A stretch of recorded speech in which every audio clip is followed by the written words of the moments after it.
Happy Friday, Redeemer. It is October 7th. I'm Pastor Miller. When you come to worship at Redeemer this weekend, you can look forward to a fantastic weekend. The readings focus on how God's generosity produces gratitude inside of our faithful hearts.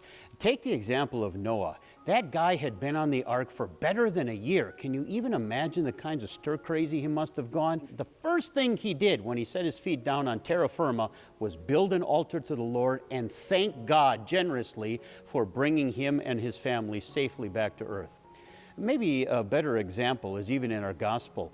10 men who had an incurable skin disease, leprosy. It was even terminal. It was deadly.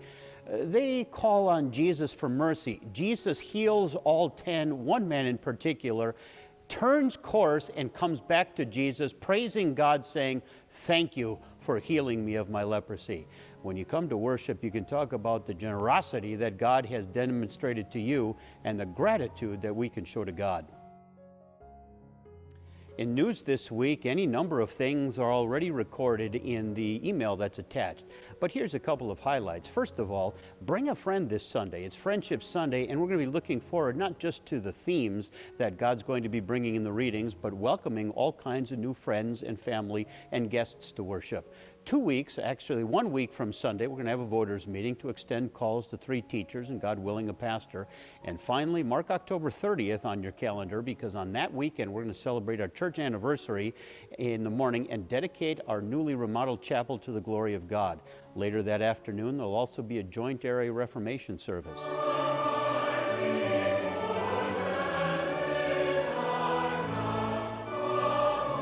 Consider this.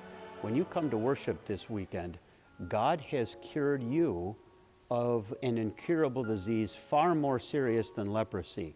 He's forgiven your sins. Will you demonstrate your gratitude and worship Him this weekend? I'm looking forward to it. I'm Pastor Miller. That's your Ministry Minute.